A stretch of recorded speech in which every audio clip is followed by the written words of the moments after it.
आज की इस वीडियो में हम सिंधु नदी और उसकी सहायक नदियों के बारे में डिस्कस करेंगे। तो आइए शुरू करते हैं।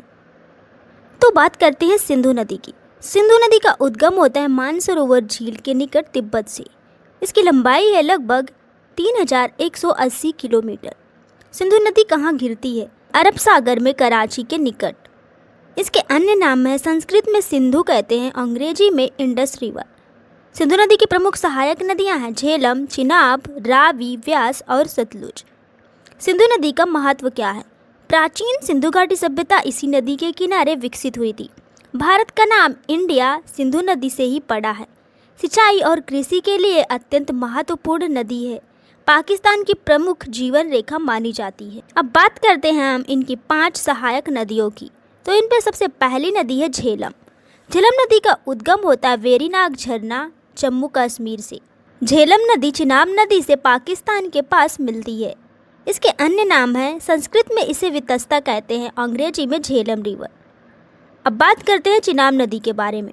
चिनाब नदी का उद्गम होता है चंद्रताल झील के निकट से, लाहौल स्पीति में। आगे चलकर यह सतलुज नदी में मिलती है। इसे संस्कृत में अश्विनी कहा जाता है। नेक्स्ट रिवर है रावी। रावी नदी का उद्गम होता है रोहतांग दर्रा के पास कुल्लू से। आगे चलकर यह चिनाब नदी में मिलती है। संस्कृत में इसे इरावती कहते हैं। नेक्स्ट रिवर है व्यास। व्यास नदी का उद्गम होता है व्यास कुंड रोहतांग के पास से और ये आगे चलकर सतलुज नदी में मिलती है। संस्कृत में इसे विपाशा कहते हैं।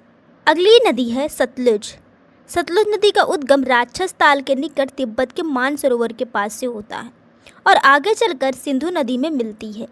संस्कृत में इसे सतुद्रु कहा जाता है। तो फ्रेंड्स, अब आइए इनसे कुछ रिलेटेड मोस्ट इंपोर्टेंट क्वेश्चंस को डिस्कस करते हैं। पंच नदियों से क्या तात्पर्य? सिंधु नदी की 5 सहायक नदियां झेलम, चिनाब, रावी, व्यास और सतलुज को पंच नदियां कहा जाता है।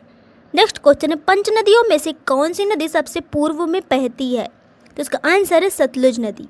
नेक्स्ट क्वेश्चन है, पंच नदियों में से कौन सी नदी सबसे पश्चिम में बहती है? तो इसका आंसर है झेलम नदी। नेक्स्ट क्वेश्चन है, व्यास नदी का उद्गम स्थल कहाँ है? तो इसका आंसर है हिमाचल प्रदेश के कुल्लू जिले में रोहतांग के पास से। नेक्स्ट क्वेश्चन है, सतलुज नदी भारत में कहाँ प्रवेश करती है? तो इसका आंसर है सतलुज नदी हिमाचल प्रदेश से होकर पंजाब में प्रवेश करती है। नेक्स्ट क्वेश्चन है, पंजाब शब्द का अर्थ क्या है? तो इसका आंसर है 5 नदियों की भूमि। नेक्स्ट क्वेश्चन है, चंद्रभागा नदी आगे चलकर किस नाम से जानी जाती है? तो इसका आंसर है चिनाब। अगला क्वेश्चन है, पंजाब का उल्लेख किस प्राचीन ग्रंथ में मिलता है? तो इसका आंसर है ऋग्वेद। तो फ्रेंड्स, ये थी सिंधु नदी और उसकी 5 सहायक नदियों के बारे में डिस्कशन। आई होप आपको ये वीडियो पसंद आई होगी। वीडियो पसंद आई तो वीडियो को लाइक और हमारे चैनल को सब्सक्राइब जरूर करें। Thanks for watching the video.